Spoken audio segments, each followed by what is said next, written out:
The Generals of the Yang Family, Chapter 21. I want you to imagine a scenario for a minute.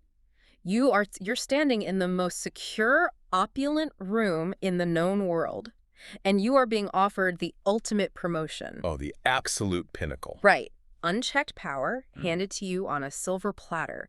You're being asked to become the emperor of an entire dynasty. No pressure. No pressure at all, right. But now imagine looking the current dying emperor right in the eye and just declining the offer. And then consider how that exact same decision, which you seemingly made just to keep the peace, leads you directly into a situation where you have to physically bludgeon your way through a deadly, blood-spattered conspiracy right in the middle of the imperial court. It sounds like the premise of a political thriller. It really does. But it's actually the the historical fiction reality. And what makes this text so compelling for you as a listener is that it's a masterclass in reading the room. It just completely exposes the hidden motives driving people in power, the vulnerabilities of a regime change, and the extreme measures people will take to protect the state, or, just to hoard power for themselves. Exactly.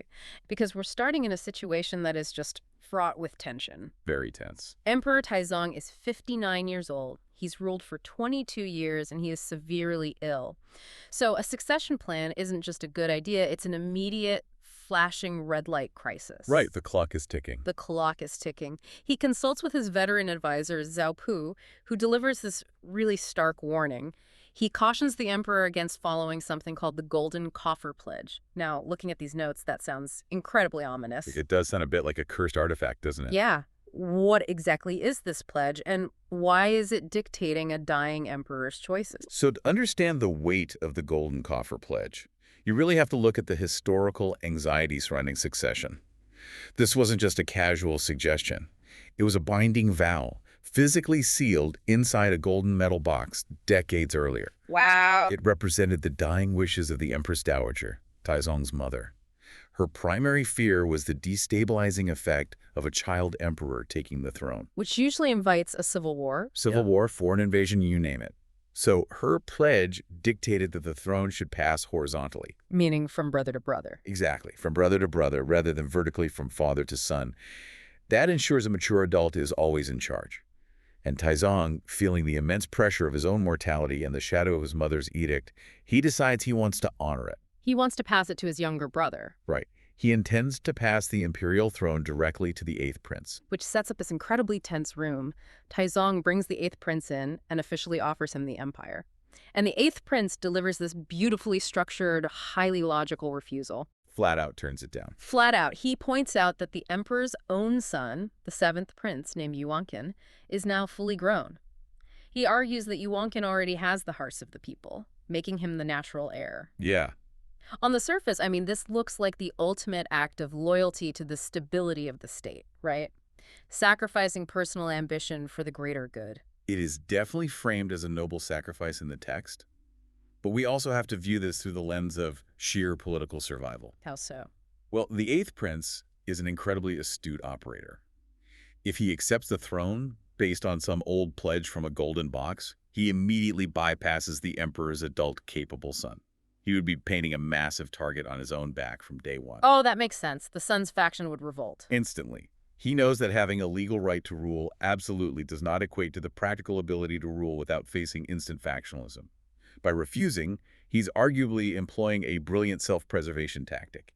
He ensures the empire, and more importantly himself, survives the transition. That is a fascinating way to look at it. Survival masquerading as altruism. Exactly. But Emperor Taizong still needs to make the final call. So he turns to another prominent figure, Kuzhen, and asks for his counsel on choosing the heir.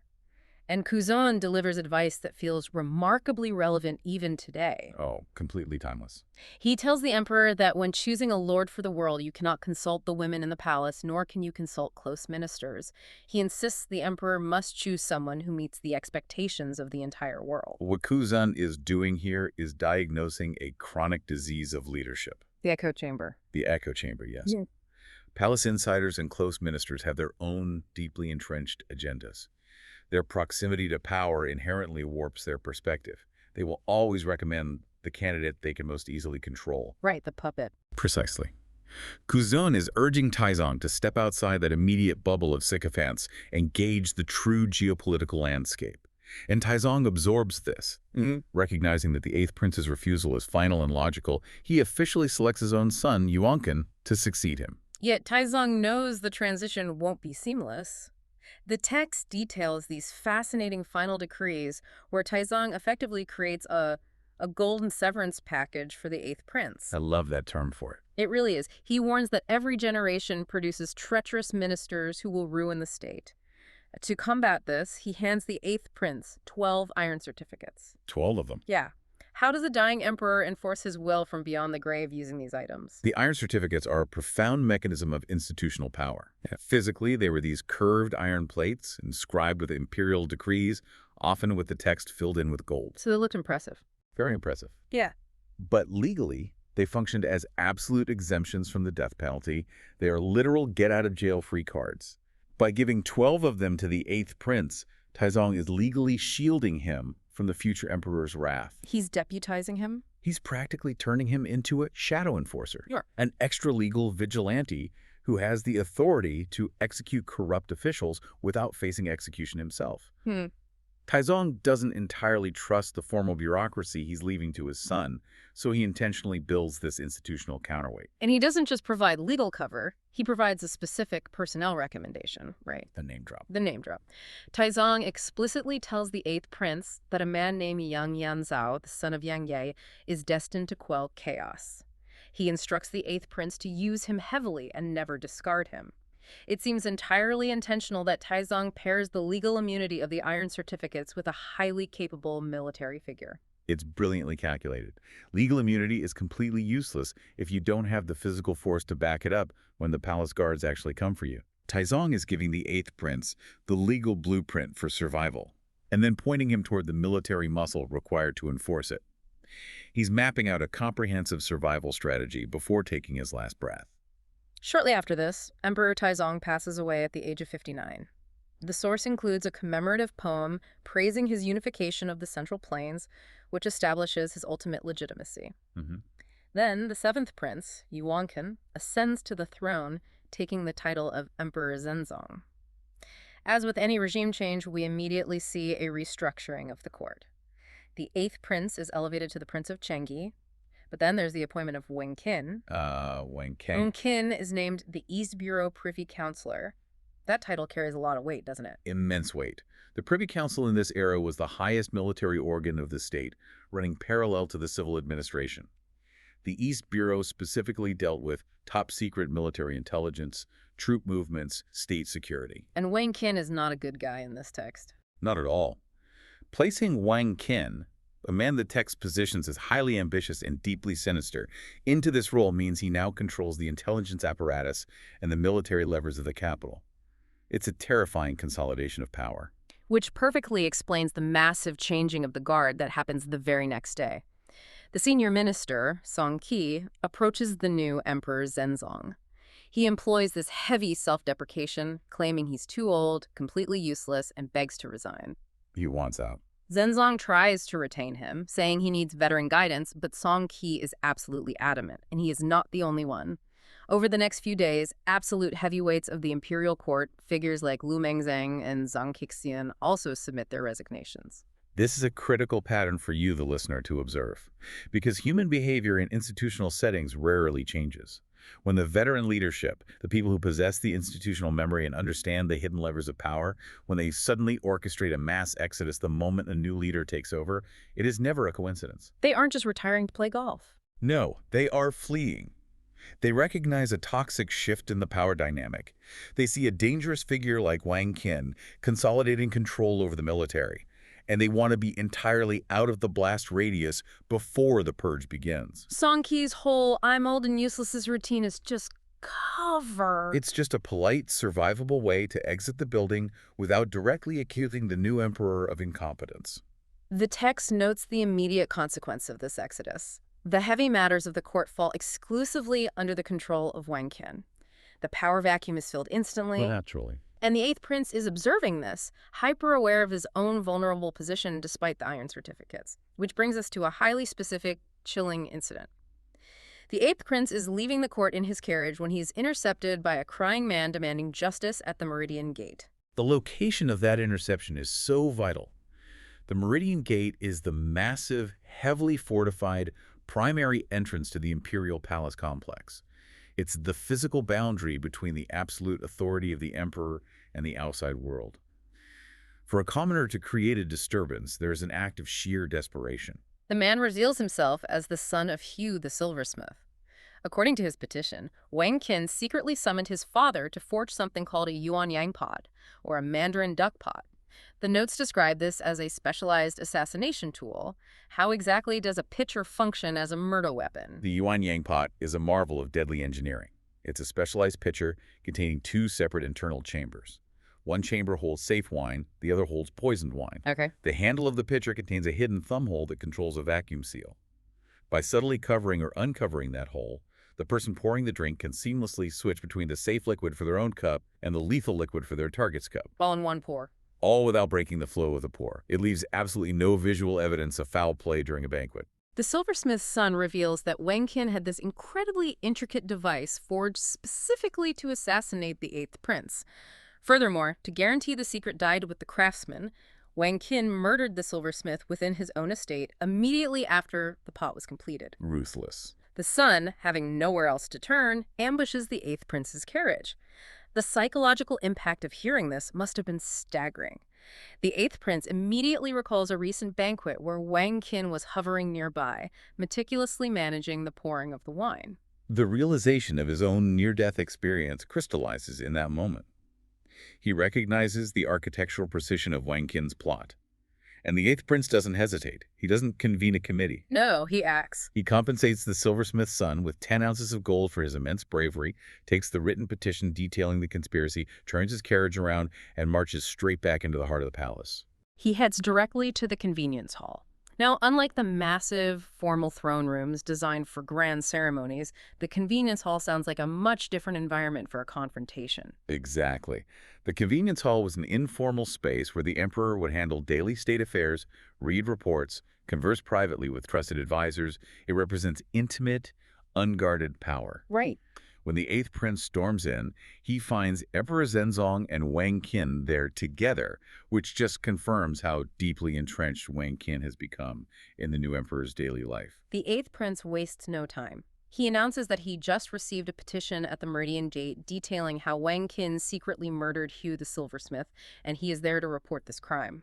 Emperor Zhenzong's reaction is incredibly telling. He's shocked, but his immediate instinct is to shield Wang Qin. Yes. He tells the eighth prince, "Wang Qin is always by my side. How could this happen? Brother, do not listen to the words of villains." This perfectly illustrates the danger of proximity bias in leadership. Emperor Zhenzong makes the flawed assumption that physical closeness equates to loyalty and innocence. Just because he's there every day. Exactly. He prefers the psychological comfort of the man who whispers in his ear every single day over the physical evidence of a petition. Yeah. He's casually dismissing a highly credible threat simply because acknowledging it would disrupt his comfortable reality. But the eighth prince is having none of it. He delivers a devastating reality check. He laughs out of pure anger and points out that the only reason the silversmith was murdered was to cover up an assassination plot against him. He demands to know why the emperor would suspect his own loyal flesh and blood while listening to slander. And he reminds Zhenzong of the indisputable facts. If I had wanted to be emperor, we wouldn't even be having this conversation today. It is a stark reminder of the foundational debt Zhenzong owes him. The eighth prince is explicitly stating, "I possess the leverage to have taken this throne, and I chose to grant it to you. Do not insult my intelligence by protecting a man actively trying to murder me." Sensing the shifting tide, Wang Qin executes a desperate, vile political pivot. He attempts to reframe the entire narrative in front of the emperor. He accuses the eighth prince of using his royal status to suppress a loyal minister. The gaslighting is intense here. It is. He questions the timing, asking why this murder wasn't reported days ago, suggesting the eighth prince waited until Zhenzong was on the throne specifically to come to the gate and slander the emperor's chosen official. Wang Qin is weaponizing the new emperor's insecurity. He's trying to manipulate Zhenzong into viewing the eighth prince not as a victim reporting a crime, but as a systemic threat to the crown's authority. He's framing the confrontation as a test of the emperor's power. Will you let your uncle bully your chosen advisor? And Emperor Zhenzong remains silent. He offers no defense of his uncle, no demand for investigation. That silence shatters the final remnants of political decorum. The eighth prince completely loses his temper. He draws his golden mace, a heavy, blunt instrument symbolizing royal authority, and swings it directly at Wang Qin's face, right there in the convenience hall. The physical weight of that weapon is important. A golden mace is not a dueling sword. It is a tool meant to crush armor. Using it in the presence of the emperor is an unthinkable breach of protocol. Wang Qin attempts to dodge, but the golden mace smashes violently into the bridge of his nose. The text describes blood flying everywhere, streaming down his face as he turns to flee. But the eighth prince pursues him relentlessly, fully intending to finish the execution. We're witnessing the absolute collapse of the formal hierarchy. The architectural and ceremonial boundaries of the imperial court have completely disintegrated. Emperor Zhenzong realizes he has lost control of the room. He actually rushes down the golden steps of his own throne to physically intervene. The Emperor of China is reduced to pleading with his own subject. Zhenzong begs him, saying, "Look at my face. Spare him this one time." Analyze the power dynamic in that specific moment. Yeah. Emperor Zhenzong possesses the crown, the majestic titles, the throne itself. Yet in that room, the eighth prince wields the ultimate physical and moral authority. The emperor has no real power there. None. The emperor cannot issue a royal decree demanding the eighth prince to stop because he lacks the leverage to enforce it. Instead, he has to beg for his minister's life as a personal, familial favor. It is a profound demonstration that holding an official title does not guarantee you actually command the room when the stakes become existential. Out of respect for that direct personal plea from his nephew, the eighth prince halts his pursuit.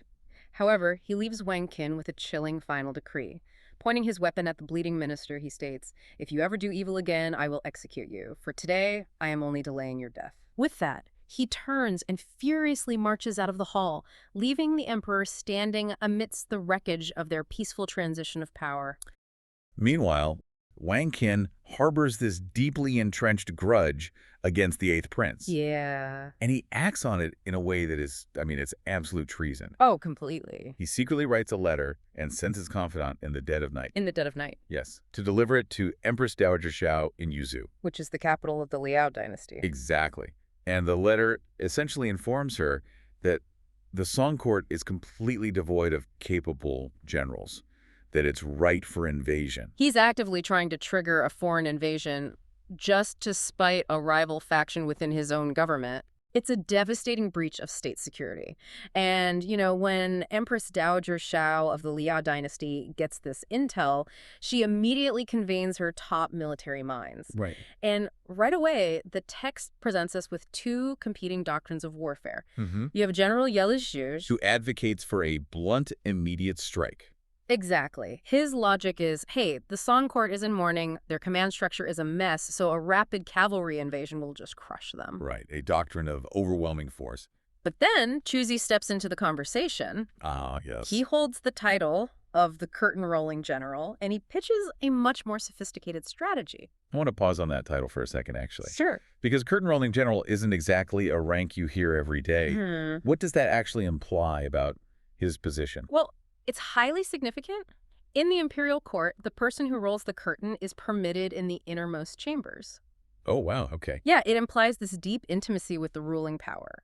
He's a trusted advisor, not just a field commander. So he really has the Empress's ear. He does, and he understands psychology just as well as cavalry tactics. He points out that Wang Qin's intelligence might be a trap, Right. or that the Song border commanders might just be better prepared than the capital realizes. A blind invasion is too risky for him. Exactly. So Tujixi proposes this strategy that's heavily rooted in deception.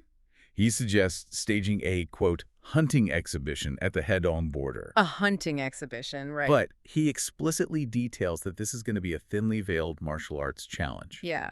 He boasts about his own unparalleled archery skills. And he says he'll bring Mali Zhaoji, who's a master with the spear. And Mali Qingji, the sword expert. Right. They plan to set up camp and formally invite the Song dynasty to send their best warriors to this so-called friendly sporting event. What's fascinating here is the absolute asymmetry of risk that Tu Jingxi has engineered. Oh, totally. I mean, this is a scouting mission disguised as diplomacy, and it's a flawless win-win for the Liao. How so? For those trying to visualize the strategy, Well, if the Song dynasty sends warriors who fail the challenge, Tu Jingxiu has proven Wang Qin's intel is correct. The Song military is weak. and the Liao can just transition seamlessly from a hunting party into an invading army. Exactly. But if the Song warriors happen to be formidable and win the contests, the Liao simply claim it was just a friendly hunt, pack up their tents, and leave. They avoided disastrous military engagement. Right. It costs them virtually nothing to probe the Song defenses. And Empress Xiao frames this in a letter to the Song emperor as a polite request to discuss peace and define borders. And when that letter arrives at the Song court, it triggers immediate panic. Total panic. Because one official, Ku Zun, sees right through the diplomatic language. He warns Emperor Zhenzong that this is a direct test of their military strength. And that's where the emperor's reality check hits hard. Yeah, he assesses his own military assets and sees that his veteran generals are, well, they're old. They're aging out, past their prime. He desperately needs the Yang family, specifically the sixth son, Yang Junma. But there's a problem. A massive administrative failure. The sixth son was exiled to Zhengzhou. Right. A previous envoy couldn't even find him to deliver a pardon. The state literally cannot find its most capable commander. The irony there is palpable. The Song state systematically dismantled its own military capability through political exile. And now, facing an existential threat, they are paralyzed by their own past decisions. So, because official channels have failed, the eighth prince realizes he has to operate outside standard bureaucratic protocol. Here's where it gets really interesting. It does. The eighth prince personally travels to the Wuning mansion, which is the Yang family residence, to intervene directly. And he sits down with Shi Taijun. The formidable matriarch of the Yang family. Yes, and her daughter-in-law. And the dialogue here is so tense. Oh, incredibly tense. The eighth prince asks for the sixth son, and Shi Taijun plays completely innocent. She says, her son committed a crime, was exiled, and they haven't seen him since. Claims to have absolutely no idea where he is. On the surface, it reads like a mother just trying to protect her child from a dangerous assignment. Yeah, but I would push back on the idea that it is merely maternal instinct. Okay, tell me more. This is cold, hard political calculus. We have to view Shi Taijun not just as a mother, but as the head of a marginalized aristocratic military family. Right. The state exiled her son. They broke a fundamental bond of trust. Now there's a new emperor, the state is panicking, and they suddenly want their weapon back. She understands her leverage. Exactly. She is holding her ground.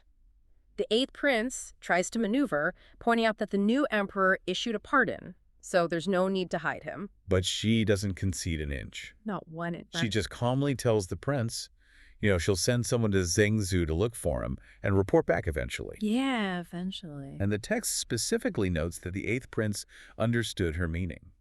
He realizes he's been stonewalled by a master politician. He does. So he just politely excuses himself and reports back that the sixth son is still missing. That phrase, understood her meaning, is so crucial. The eighth prince recognizes that the Yang family is actively choosing non-compliance. They're protecting their assets. From a state that has proven itself historically fickle, it highlights a terrifying reality for the Song administration. They no longer hold a monopoly on loyalty. You can't just snap your fingers and demand service after alienating your best people. Exactly. And while this standoff is happening in the capital, the situation at the Heidong border is deteriorating rapidly. Right. Tu Jingxiu and the Liao forces drop the pretense of a polite hunting trip. They start pillaging Jinyang, harassing citizens. And we should contextualize Jinyang for you here. This isn't just an empty field. Yeah. Jinyang was a critically important defensive stronghold and economic center, so pillaging there means they've crossed from posturing into active hostile incursions. They're daring the Song state to respond. They are, and the Song emperor is backed into a corner. So on Kuzun's recommendation, he deploys an Imperial Guard drill master named Jianeng with 10,000 cavalry troops. 10,000. It's a massive deployment. But the detail that really struck me is that the Yang family knows about this deployment almost immediately. Yes. The text says they secretly sent people to spy. They aren't relying on official dispatches. They have their own independent intelligence network. Feeding them real-time troop movements straight to Wuning Mansion, which is another massive indictment of the Song state's authority. Right.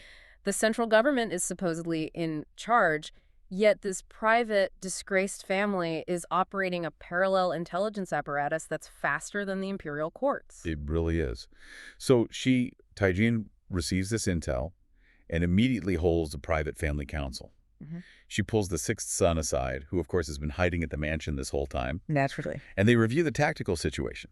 The sixth son evaluates Jianeng's deployment and concludes instantly that the drill master is out of his depth. Yeah, he knows Jianeng cannot defeat Tu Jingxiu and the Mali brothers. He knows those 10,000 troops are going to be slaughtered, and despite everything the state has done to him, he tells his mother he has to go. His sense of duty outweighs his personal exile. Which is such a striking juxtaposition against Wang Qian early in the chapter. Absolutely. Wang Qin sells out the nation over a petty slight. The sixth son, an outcast, risks his life to save the state that punished him. But he realizes he can't do it alone. He needs capable lieutenants. And that leads to a fascinating dynamic. It really does. He mentions needing assistance, and immediately his sisters, the eighth and ninth sisters, volunteer to deploy with him. Right. The sixth son is hesitant at first. He questions how women can effectively integrate into a strict patriarchal battlefield environment. Yeah. And the eighth sister just says they'll simply disguise themselves as male soldiers in his retinue. It demonstrates their absolute pragmatism. Yeah. The official Song military is bogged down by rigid hierarchies and aging generals. The Yang family operates on pure lethal competence regardless of convention. They completely bypass the state's rules because the survival of the state requires it. Exactly. So you have the official army marching openly toward a disaster, while the true martial power is moving quietly in the shadows. Which brings us to the confrontation at the Hedong border. Yes. I want to make sure we visualize this correctly based on the text. The Song army arrives, and the Liao have set up this incredibly intimidating theater of war. But it doesn't sound like a standard military formation. What exactly are the Liao doing out there? Well, they've constructed a psychological arena. Okay. The text describes an expansive open field. In the center, they've erected a massive red heart. Like a target. A literal and figurative target. Yeah. And the Liao formations are arrayed in perfect, disciplined alignment around it. Wow. Standing directly at the vanguard are Tu Jingxiu in full armor, flanked by his weapon specialists. They're projecting overwhelming confidence. They've dictated the terrain and the terms of the engagement. Exactly. They're just waiting for a Song warrior to step forward and play into their trap. But the Song response completely shatters that design. It really does. Because it isn't the drill master Jianeng who steps up to the front line. And it isn't a warrior. No. It is Ku Jun, the civil official. He steps forward, unarmed, leaving the armored Jianeng standing quietly behind him. Yeah. So what does this all mean? Ku Jun doesn't draw a weapon. He just starts fiercely scolding the Liao generals, demanding to know why they're harassing border citizens. If we connect this to the bigger picture, we have to recognize the visceral danger of Ku Jun's position here. Oh, yeah. This isn't just a clever debate. He's an unarmed bureaucrat standing within striking distance of a hostile vanguard that just finished pillaging a city. It's incredibly brave. It is. Tu Jingxiu is momentarily thrown off balance, but he tries to force the interaction back to his terms. Right. He asks Ku Jun, hey, if this is a diplomatic hunting exhibition, why didn't the Song emperor grace us with his presence? A direct challenge to the emperor's courage. Exactly. And Ku Jun's response is just a masterclass in rhetorical reframing. He doesn't offer excuses. Yeah. He projects this aura of absolute, unshakable authority. He tells Tu Jingxiu that the new emperor has successfully unified the empire. His officials are perfectly managed. The nation is at peace. And then he delivers the final blow. He essentially asks Tu Jingxiu, do you really believe the ruler of such a massive, highly functioning civilization has the spare time to come out to the dirt and hunt with you? It's brilliant. It entirely strips Tu Jingxiu of his leverage. Completely. Tu Jingxiu built a narrative based on martial dominance, a test of brute strength. And Ku Jun refuses to acknowledge that narrative. He frames the emperor's absence as evidence of administrative superiority, not fear. Right. He implies that Tu Jingxiu's entire army is merely a localized nuisance, completely beneath the dignity of a true sovereign who's managing a global superpower. And the text explicitly notes the result. Tu Jingxiu is left utterly speechless. Literally cannot find the words to respond. Ku Jun dismantled the psychological trap before a single arrow was fired at that giant red heart. Precisely. He proves that in the theater of geopolitics, the side that controls the narrative often controls the battlefield. Because if you accept the enemy's premise, you're fighting on their terms. Exactly. Kuzin rejected the Premen entirely and paralyzed a vastly superior military force using only the authority of his office.